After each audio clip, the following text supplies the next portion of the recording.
우리 함께 이제 말씀을 보겠습니다. 창세기 14장 1절부터 24절까지 저와 여러분 교독으로 읽어나가도록 하겠습니다. 창세기 14장 1절 제가 먼저 읽습니다. 당시에 신하랑 아브라멜과 엘라살 왕 아리옥과 엘람 그돌라오멜과 고임 왕 디달이 소돔 왕 베라와 고모라 왕 비드사와 아드마 왕 시납과 스보임 왕 세메벨과 벨라 곧 소알 왕과 싸우니라. 이들이 다 시딘 골짜기 곧 지금의 염해에 모였더라. 이들이 12년 동안 그돌라오멜을 섬기다가 제13년에 배반한지라.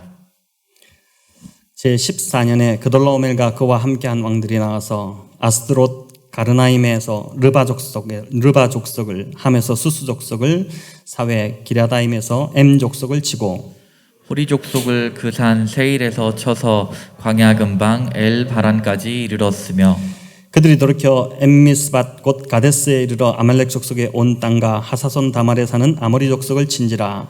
소돔 왕과 고모라 왕과 아드마 왕과 스보임 왕과 벨라 곧 소알 왕이 나서서 시딤 골짜기에서 그들과 전쟁을 위하여 진을 쳤더니 엘람 왕 그돌라오멜과 고임 왕 디달과 시날 왕 아무라멜과 엘라살 왕 아리옥 네 왕이 곧 그 다섯 왕과 맞서니라. 시딤 골짜기에는 역청 구덩이가 많은지라.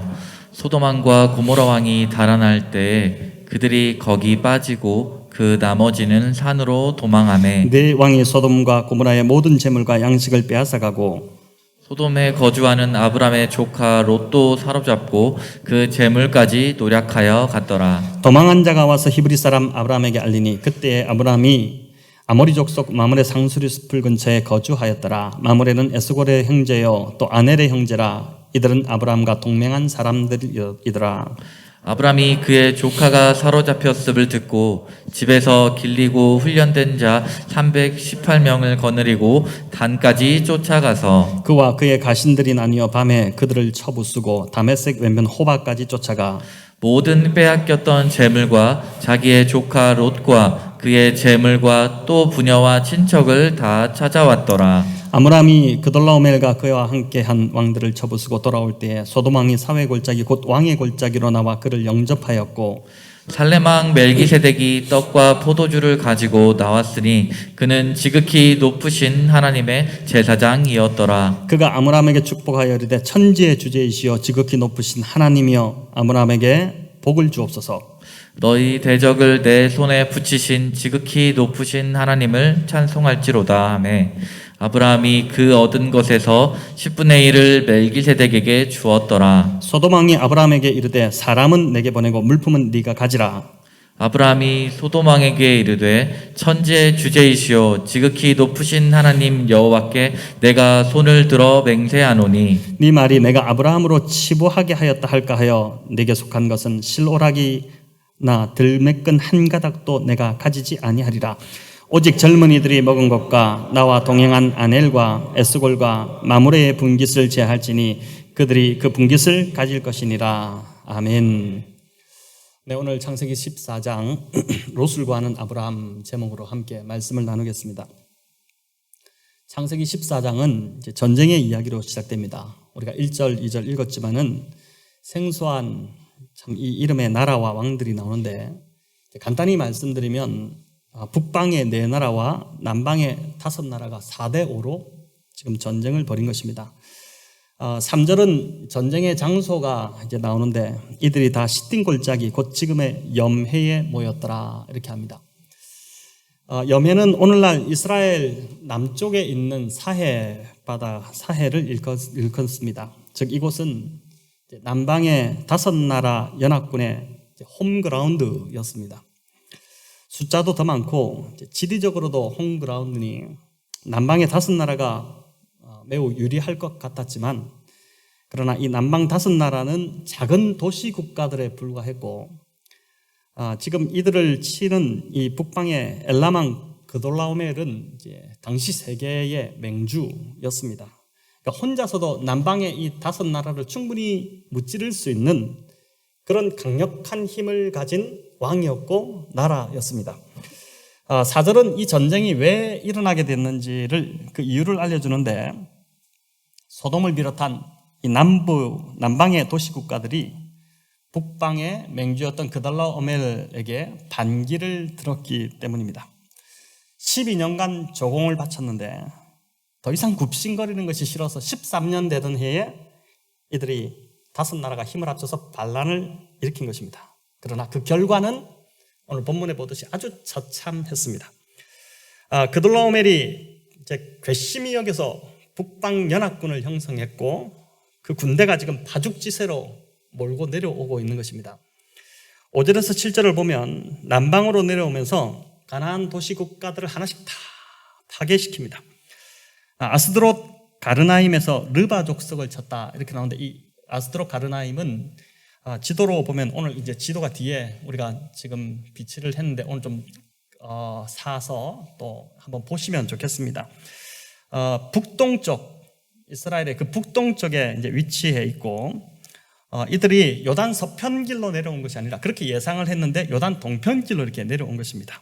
6절에 보면 세일이 나오고, 또 7절에 아말렉 족속, 아모리 족속을 쳤다고 나오죠. 세일 또 아말렉 족속, 아모리 족속은 다 남쪽 아주 밑에 쪽에 이제 있는 족속들입니다. 남방의 5 연합군이 지금 이 사해 시딘 골짜기에 진을 치고 있는데, 북방 연합군이 그보다 더 밑에 아래쪽으로 지금 사막 지역까지 내려가서 아모리 족속과 아말렉 족속까지 다 그냥 다 쳐버린 것입니다. 10절은 이제 시딘 골짜기에 역청 구덩이가 많았다라고 합니다. 여러분, 이 역청이 아마 소돔을 포함한 이 남방 연합군이 이 역청 구덩이를 전술적으로 좀 이용하려고 했던 것 같습니다.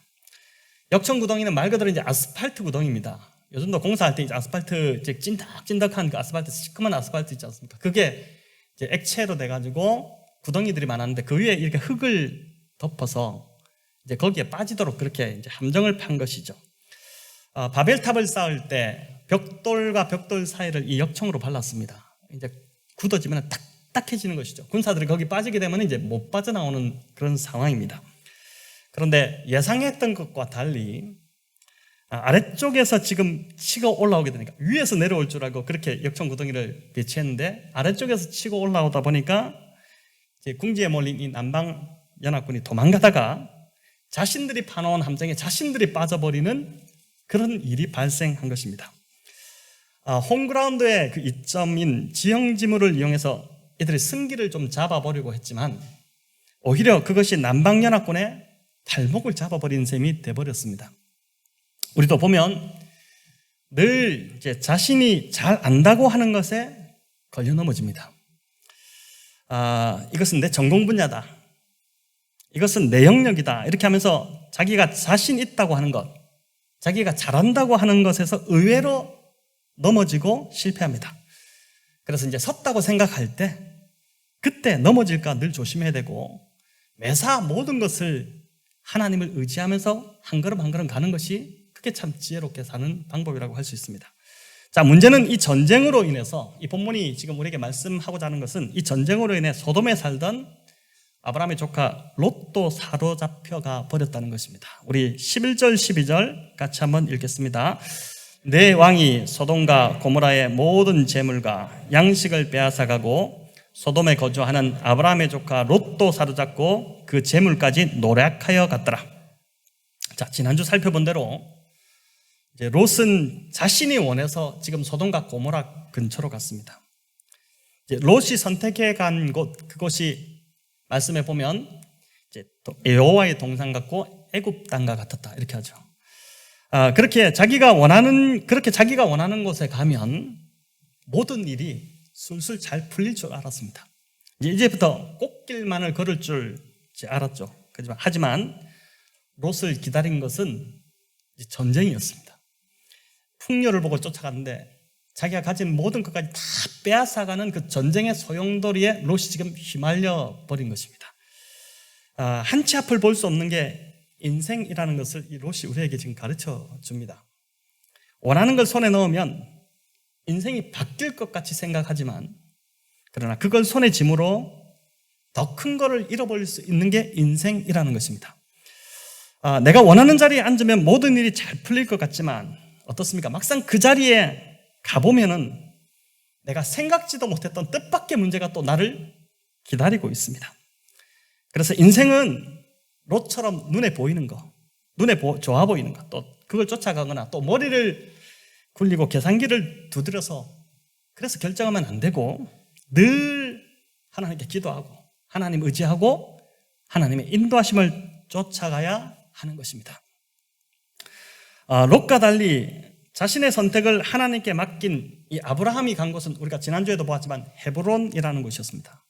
여러분, 이 헤브론은 고산지대에 있는 아주 척박한 그런 땅입니다. 이곳은 아브라함의 흔적들이 많아서 지금도 성지순례를 가면 이 헤브론에 사람들이 많이 들린다고 합니다. 근데 지금도 가보면은 헤브론은 별것 없는, 살기가 그렇게 좋지 않은 그러한 도시라고 하죠. 환경적으로 보면 롯이 택한 그 도시는 굉장히 살기 좋은 곳이었고 아브라함의 삶은 잘 될 것이 하나도 없어 보였는데 결과는 정반대였습니다. 13절에 보면 아브라함이 헤브론의 마무리 상수리 숲을 근처에 거주했는데 그 땅의 원주민들과 동맹관계를 맺었다 이렇게 나오죠. 자, 어느 곳에 들어가서 아브라함이 그곳에서 이웃을 막 불안하게 하거나 또는 갈등을 일으키지 않고 좋은 관계를 이제 맺었다는 것입니다. 여러분, 이게 참 중요하죠. 우리가 교회가 들어간 곳이 교회가 들어감으로 인해서 주변 지역 사람들 다 불편하게 만들고 이들과 갈등 관계를 일으킨다면 그건 뭔가 잘못된 것입니다. 잘 산다는 것, 그것은 돈이 많다는 것이 아니라 관계를 잘 맺는다는 것입니다. 돈이 많다는 것이 곧 잘 산다는 것이라면은 부자들은 아마 다 행복해야 될 것입니다. 그러나 우리가 보듯이 그렇지 않지 않습니까? 인간은 처음부터 하나님이 창조하실 때부터 더불어 살도록 지음받았고 관계적 존재로 살아가도록 그렇게 이제 태어났습니다. 그렇기 때문에 관계를 잘 맺을 때 행복감을 느끼게 됩니다. 비록 환경은 이제 아브라함에게 굉장히 척박했지만 아브라함이 그곳에서 주변 사람들과 행복한 관계를 맺으면서 살아가는 것입니다. 하나님께서 아브라함을 부르신 목적 자체가 네가 어딜 가든지 간에 주변의 사람들에게 복이 되는 삶이 살아라 이렇게 하셨기 때문에 가는 곳마다 자기가 좀 손해보더라도 주변 사람들을 더 복되게 하기 위해서 아브라함이 그렇게 살다 보니까 다들 아브라함을 좋아하게 되었고 아브라함이 그곳 사람들과 좋은 관계를 맺은 것입니다. 자, 우리가 경험해봐서 알지만 늘 돈이 문제가 됩니다. 돈 때문에 참 인생이 힘들어집니다. 그래서 돈보다 관계가 없으면 행복해지지만 삶이, 그러나 관계보다 돈이 우선시게 되면 그때부터 참 삶이 불행해지기 시작하는 것이죠. 또 여기 14절에 보면 아브라함은 관계만 잘 맺은 것이 아니라 하나님께 물질적 축복도 함께 받았음을 알 수 있습니다. 여러분, 사로잡혀간 이 조카 롯을 구하기 위해서 아브라함이 그 집에서 기르고 훈련한 그 가신 318명을 동원합니다. 집에서 무장한 일꾼이 300명 이상 있다? 이건 대단히 아브라함이 대부호의 클래스에 지금 들어갔다는 것을 보여주는 것이죠. 인간적인 눈으로 볼 때는 롯이 처음 출발은 훨씬 더 좋은 조건이었고 아브라함은 좋지 못한 땅으로 갔지만 결국 보니까 축복은 그런 환경적인 것에 있지 않았습니다. 축복은 오직 하나님께로만 오기 때문인 것입니다. 저와 여러분도 마찬가지지 않습니까? 우리가 조건과 환경을 따지면 도저히 안 될 것 같은데 희한하게도 잘 되는 이유가 무엇이겠습니까? 하나님이 우리를 사랑하셔서 복 주시기 때문인 것이죠. 롯처럼 자신의 머리를 의지하고 눈에 보이는 것에 그 좋은 것을 따라가는 그런 인생이 아니라 하나님의 도우심을 구하고 늘 하나님을 의지하고 그 인도하심만을 따라가는 그 인생은 하나님께서 반드시 복 주신다는 것을 믿으시고 붙드시기를 바랍니다. 자, 이제 14절부터 16절은 아브라함이 조카 롯을 이제 구해오는 장면입니다. 아브라함이 318명의 무장한 종들과 함께 단까지 쫓아갔고 거기서 밤에 이제 기습을 해서 도망치는 적들을 다메섹 호바까지 쫓아가서 다 무너뜨립니다. 그리고 롯을 포함해서 빼앗겼던 그 모든 것을 다시 되찾아오게 됩니다. 여러분, 단은 이제 이스라엘의 제일 최북단입니다. 호바는 이 단에서 동쪽으로 조금 더 올라가는 곳에 있는 도시입니다. 아브라함이 지금 헤브론에서 출발했는데 이 헤브론에서 단까지 거리가 좋게 80km 이상은 되는 아주 먼 거리입니다. 그런데 그걸 아브라함이 단걸음에 쫓아간 것이죠. 굳이 이렇게 하지 않았어도 됩니다. 아브라함은 요단 서편에 있었고 이 전쟁은 지금 요단 동편에 강 건너에서 일어난 것입니다. 말 그대로 강 건너 불구경하듯이 하면 그냥 됩니다. 아브라함이 지금 롯을 소돔 지역으로 보낸 것이 아니죠. 자기가 고집해서 그곳으로 가겠다고 해서 간 것입니다. 어떻게 보면 아브라함 입장에서는 상당히 괘씸할 수도 있었을 것입니다. 어떻게 먼저 선택을 하란다고 해서 예의상 양보 한번 하지 않고 냉큼 선택하냐, 뭐 이렇게 섭섭했을 수도 있었겠죠. 특별히 이제 우리 정서는 더 그렇지 않습니까? 그렇게 볼 때 롯이 상당히 괘씸해 보일 수 있습니다. 어제가 이제 어버이날이라서 아마 전화도 드리고 또 가뵙기도 하고 하셨을 텐데 이제 직접 가뵙지 못한 분들이 전화로 이제 주로 뭘 좀 보내드리겠습니다. 뭐 이렇게 할 때 부모님들이 그래 보내라 이렇게 하는 부모님들은 거의 안 계십니다. 그렇지 않습니까? 대부분 너네도 살기 팍팍한데 뭘 보내냐, 안 보내도 된다, 절대 보내지 마라 이렇게 하시죠. 그럴 때 이제 네 알겠습니다, 그럼 안 보내겠습니다 이렇게 하면은 이게 한국 정서가 아니지 않습니까? 그래도 이제 보내야 됩니다. 아브라함이 롯이 사로잡힌 이 소식을 들었을 때 못 들은 거로 해도 아무 상관이 없습니다. 롯이 스스로 선택했기 때문에 책임도 자신이 지는 게 맞죠. 어린애도 아니고. 더구나 하나님의 말씀을 따라간 것이 아니라 안목의 정욕을 따라서 결정했습니다. 삼촌 아브라함은 전혀 배려하지도 않고 오로지 자신이 좋은 것을 먼저 선택해서 계산기 두드리고 눈으로 보고 머리를 굴려서 그렇게 결정한 것이죠. 이런 롯을 향해 아브라함이 쌤통이다, 잘 됐네, 네가 선택했으니 네가 한번 당해봐라 이렇게 할 수도 있었겠죠. 하지만 아브라함은 이 소식을 듣고 바로 단까지 쫓아갑니다. 결코 쉬운 결정이 아닙니다. 여러분, 아브라함이 어떻게 이렇게 쫓아갈 수 있었을까요? 더구나 상대는 근동의 최강자인 북방의 연합군입니다. 누가 봐도 생각해 보십시오. 318명 갖고 이 대군을 어떻게 감당하겠습니까? 이건 불가능한 일이고 아주 무모한 짓입니다. 아브라함이 여기 끼어서는 안 되는 전쟁입니다. 끼어봤자 득될 게 하나도 없습니다. 이 목숨을 걸어야 하는 일이거든요. 아브라함이 이런 결정을 내린 배경에는 우리가 본문을 이제 12장부터 쭉 살펴보니까 아브라함이 애굽에서 경험한 인애의 하나님이 있었다는 것을 보게 됩니다. 여러분, 인애는 헤세드라는 단어죠. 제가 참 좋아하는 단어 중에 하나인데 이제 이 헤세드, 인애, 끝까지 책임지는 사랑, 변함이 없는 영원한 사랑, 이게 인애라는 뜻입니다. 12장에서 우리가 살펴봤지만 기근으로 애굽에 내려갈 때만 해도 아브라함은 굉장히 소심한 겁쟁이에 불과했습니다. 아내가 절세미인이다 보니까 이 아내로 인해서 자신이 죽을까 싶어가지고 여동생이라고 해라 이렇게 거짓말까지 했던 소심한 그런 사람이었습니다.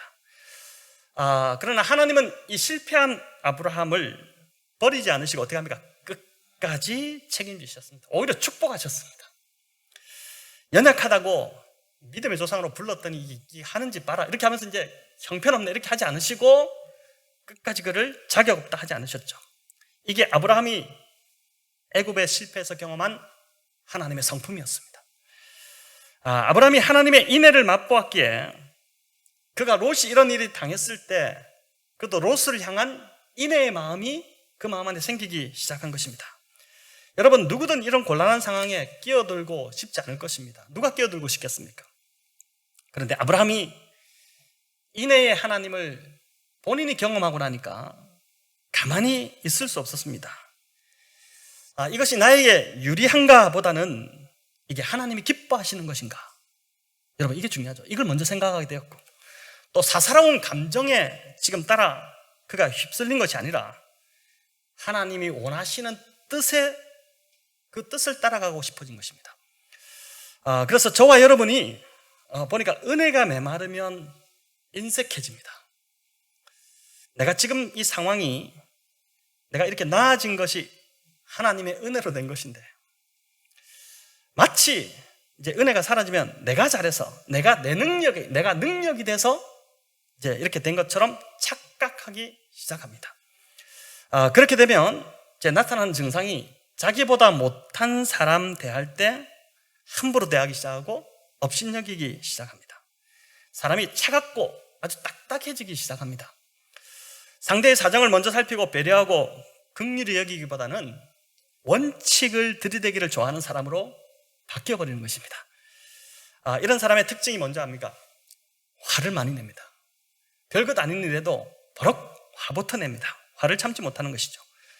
혹 내가 요즘 이런 모습이라면 은혜가 없다는 증거입니다. 무엇보다 은혜가 회복되기를 기도하셔야 합니다. 내가 어떤 존재였었는지, 또 내가 어떻게 내 힘이 아닌 하나님의 은혜로 여기까지 오게 됐는지를 기억하시고 다시 우리 자신을 돌아보셔야 하는 것입니다. 그런데 본문을 가만히 묵상해 보면 하나님이 아브라함에게 주시겠다고 한 이 약속의 땅 가나안이 바로 이런 힘의 질서에 의해서 움직여지고 있다는 것을 볼 수 있습니다. 여러분, 가나안 땅은 힘이 곧 법이고 정의였던 땅이었습니다. 힘이 최고였습니다. 더 힘이 강한 나라가 사해 부근의 이 남방의 작은 나라들을 착취하여 조공을 바치게 했던 그런 구조 속에 놓여 있던 땅이었습니다. 아브라함이 롯을 구한 것처럼 더 연약한 자, 도움이 필요한 자, 그들을 구원하기보다 그들을 짓밟고 오히려 이용하려는, 여러분, 이것이 10여 년간 이 땅을 지배하고 있던 이 땅의 질서였던 것이죠. 그 질서가 지금 아브라함의 등장으로 균열이 일어나기 시작했습니다. 이제 그 땅을 지배하던 이 잘못된 힘의 구조가 막 흔들리기 시작한 것이죠. 아브라함은 못 넣겠을지라도 하나님은 이제 이 땅의 실제적 주인이 될 이 아브라함을 통해서 가나안 땅은 더 이상 힘의 논리로 다스려지는 땅이 되어서는 안 된다는 것을 지금 선언하고 계신 것입니다. 북방의 맹주들은 아마 놀라서 까무라쳤을 것입니다. 그들의 세계관으로는 도저히 있을 수 없는 일이 지금 일어난 것입니다. 어떻게 정식 군대 교육도 받지 않은 이 집에서 기른 자들이 318명이 이 막강한 대군을 쳐부술 수 있었을지, 그들의 세계관에 지금 지진이 일어나고 있는 것이죠. 지금까지 그들은 힘이면 다인 줄 알았습니다. 힘이 최고였습니다. 그런데 이번에는 신기하게도 그 힘이 먹히지 않은 것입니다. 그 힘을 능가하는 무언가가 있다는 것을 그걸 본 것이죠. 그들에게 축복을 가져다 주는 것은 분명 힘이었는데, 또 재물이었는데요. 그것이 있어야지 행복하다고 생각했는데 아브라함을 통해서 그 축복을 주는 존재가 따로 있다는 것을 그들이 이제 보기 시작한 것입니다. 그런데 이미 이런 힘의 질서를 믿는 자들은 이제 북방의 연합군들만이 아니었습니다.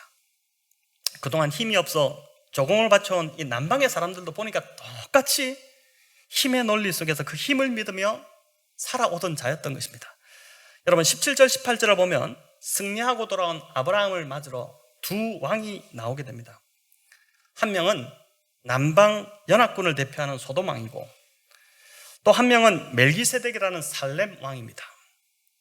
이제 설명드리겠지만, 이제 한 명은 하늘의 왕이고 또 한 명은 땅의 왕을 대표하는 자입니다.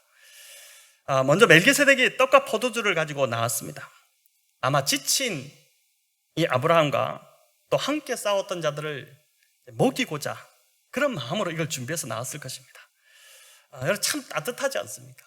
그래서 보니까 상대의 필요가 무엇인지를 먼저 살필 줄 아는 것, 그걸 채워줄 줄 아는, 이게 영적인 것입니다.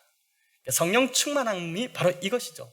다른 게 성령 충만한 게 아니라 정말 상대가 뭘 필요한지를 보고 그걸 도와주는 것, 조용히 도와주는 것, 이게 이제 성령 충만한 모습인 것입니다. 이 멜기세덱은 우리가 알듯이 굉장히 신비로운 인물입니다. 앞에서 살펴본 이 남방 5나라에도 없고 북방의 4나라에도 속하지 않았습니다. 여기 18절에서 살렘 왕이라고도 하고 지극히 높으신 하나님의 제사장이었다 이렇게 하죠. 이제 살렘은 평화라는 뜻이고 또 멜기세덱은 의의 왕이라는 뜻입니다. 즉 평화의 왕, 의의 왕, 이게 멜기세덱입니다.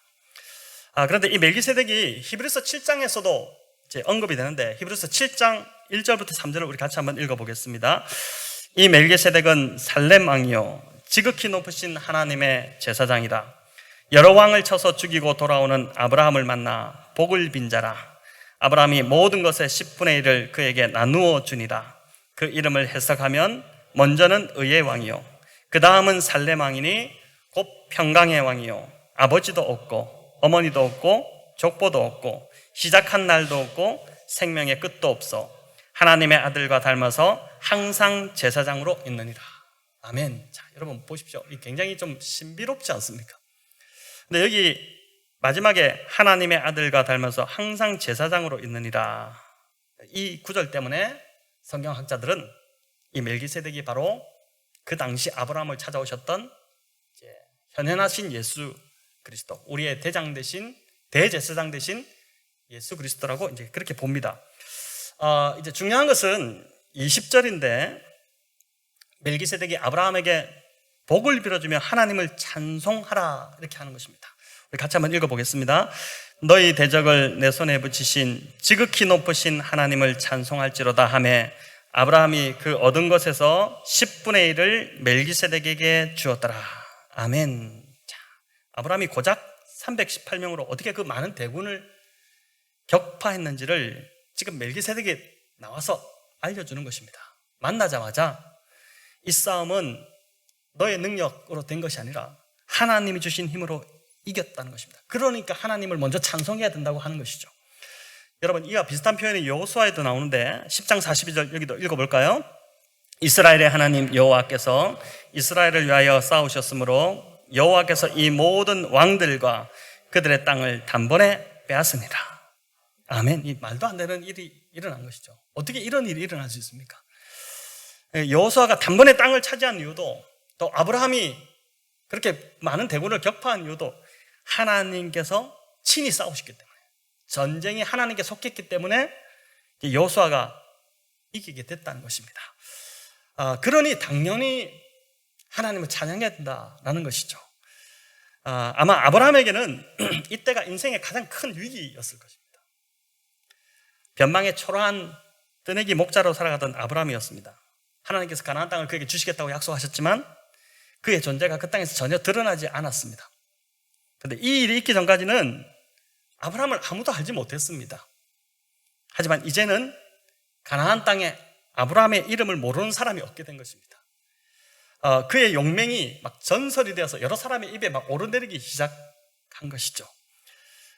그러니 지금 하늘의 왕인 멜기세덱도 마중을 나왔고, 또 땅의 왕들을 대표해서 살렘왕, 이 소돔왕 베라가 지금 마중 나온 것입니다. 다른 왕들은 이제 아브라함을 함부로 만나지도 못할 정도로 하룻밤에 그가 대단히 유명 인사가 되어버린 것이죠. 이럴 때, 아주 높아졌을 때 이제 멜기세덱이 먼저 나와서 이 승리가 하나님께로부터 왔음을 알려주고 있습니다. 저와 여러분에게도 이런 멜기세덱 같은 존재가 필요합니다. 특별히 아주 잘 나가기 시작할 때, 성공을 막 거두기 시작할 때, 또 사람들로부터 잘한다 하면서 자꾸 칭찬받기 시작할 때, 사람들이 계속해서 막 잘한다 이렇게 할 때, 바로 그때에 나에게 부어진 이 축복이 내 힘과 내 능력으로부터 된 것이 아니라는 것을 말해줄 수 있는, 이것은 하나님이 주신 것이다 라고 말해줄 수 있는 멜기세덱이 내 주변에 있어야 하는 것입니다. 저에게는 이제 저희 아내가 이런 멜기세덱의 역할을 하는 것 같습니다. 주일 예배를 마치고 집에 가면 어떨 때는 좀 칭찬을 좀 해주면 좋을 것 같은데, 인색할 때가 굉장히 많습니다. 제가 보기에 인색할 때가 더 많습니다. 그래서 원래 칭찬을 잘 못하는 사람인가 이렇게 싶었는데, 제가 이제 지나고 보니까 저를 위한 것이었습니다. 그러니까 멜기세덱의 역할을 한 것이죠. 내 힘이 아닌 하나님이 하셨으면, 하나님이 지금 이 교회를 이끌어 가심을 계속 상기시켜 주는 것입니다. 그것 때문에 제가 목회를 더 건강하게 할 수 있는 것이죠. 그런데 저에게는 이 멜기세덱이 저희 아내 한 명으로 충분합니다.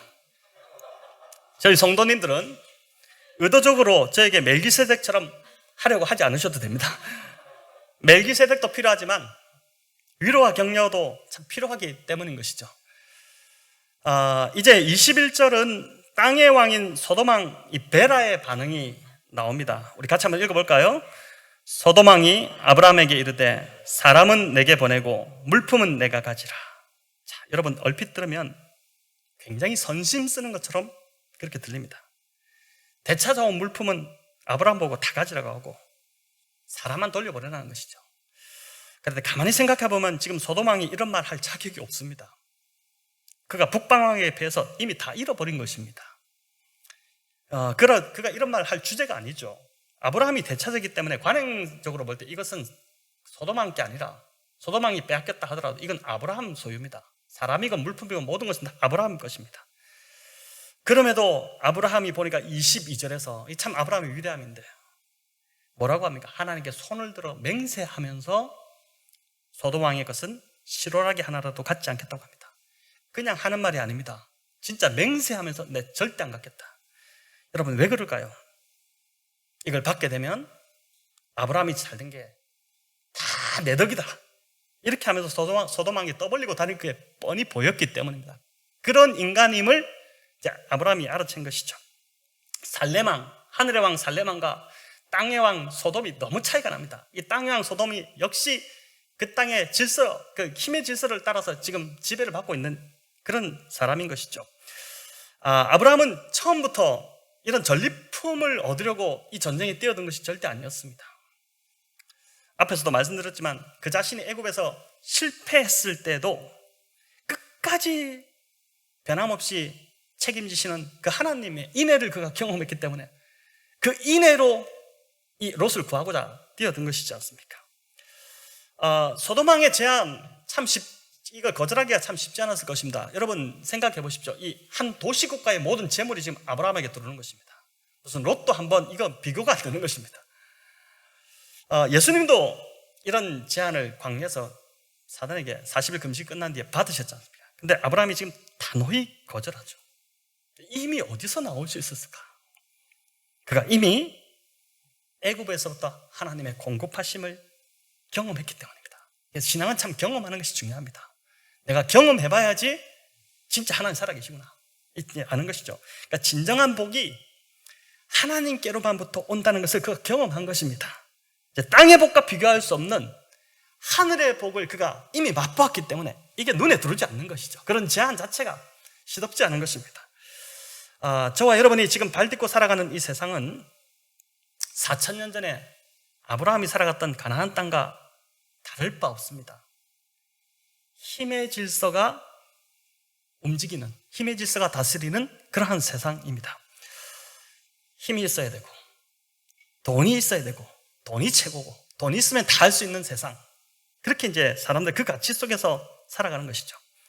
그 세상에, 이런 세상에 하나님께서 저와 여러분을 아브라함처럼 살아가라고 부르셨음을 믿으시기 바랍니다. 돈의 유혹 앞에 넘어가지 말고 힘 앞에서 굽신거리고 타협하지 말고 하나님 주신 복으로 당당하게 살아가라. 그거 안 해도 내가 다 너를 먹게 살게 한다. 내가 다 너에게 공급한다. 그 믿음으로 살아가라고 부르신 것이죠.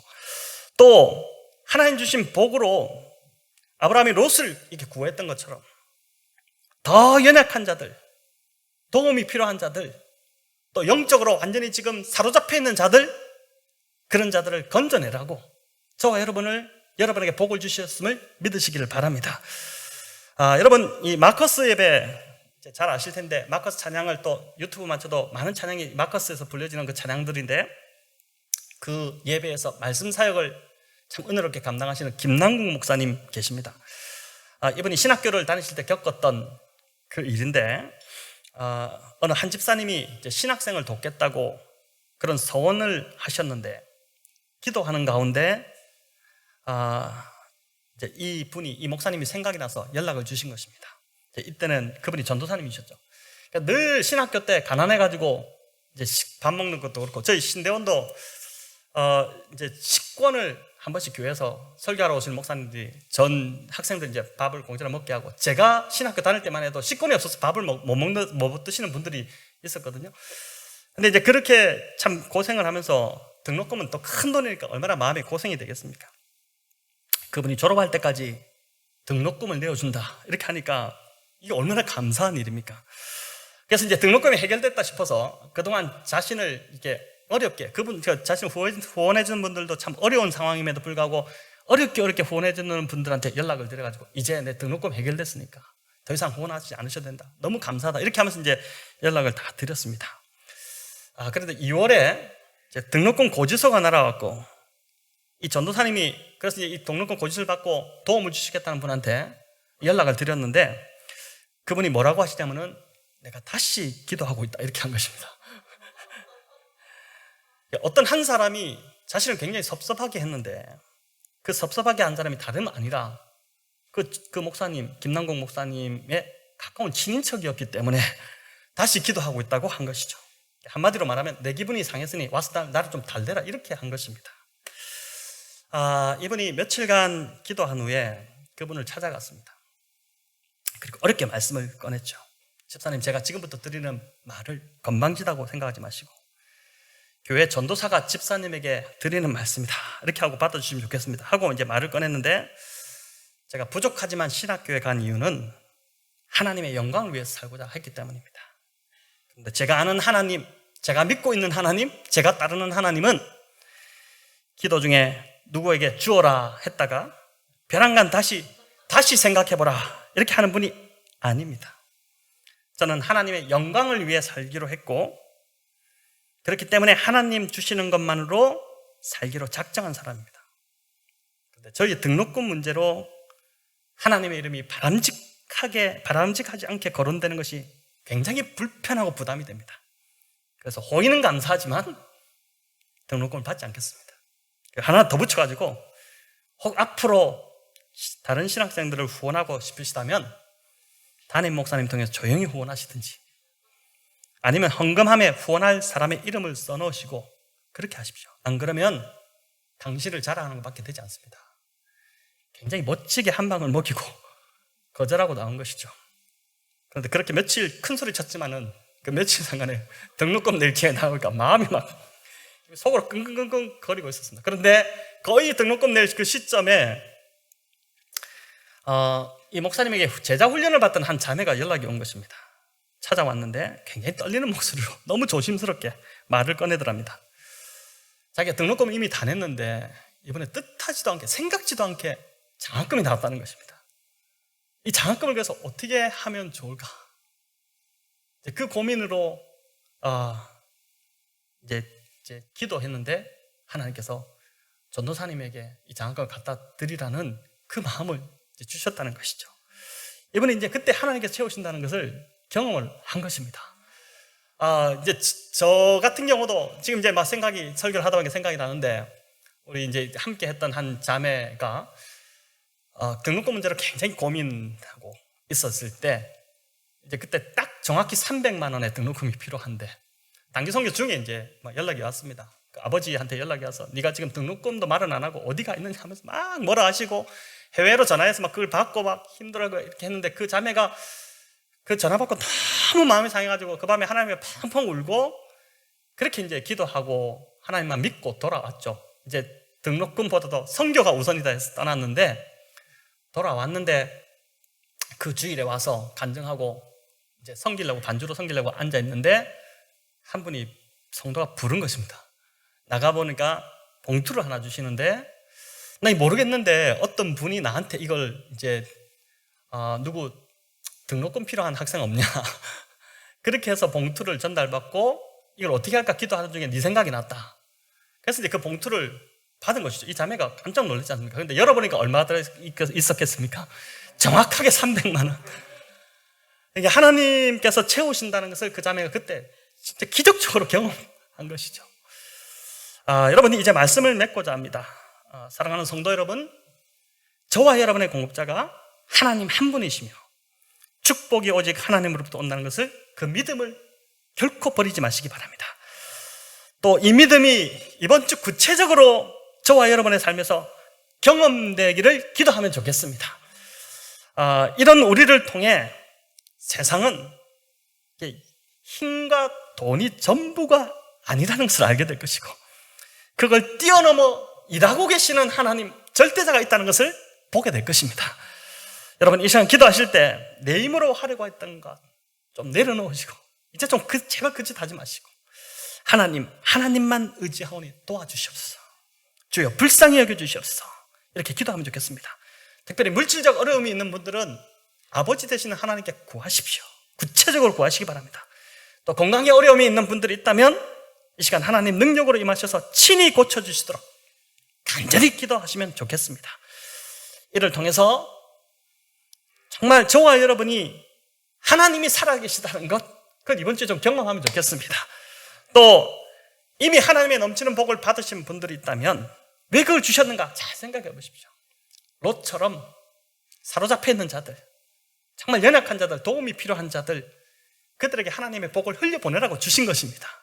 누가 있는지 하나님 생각나게 하신다면 그들을 도와서 건져내는 그런 복된 한 주가 되기를 축원합니다. 이번 주 하나님께서 나의 공급자가 되신다. 하나님만이 나에게 복을 주시는 분이시다. 이 믿음을 굳게 붙드시고 살아가시는 복된 성도님들 다 되시기를 축원합니다.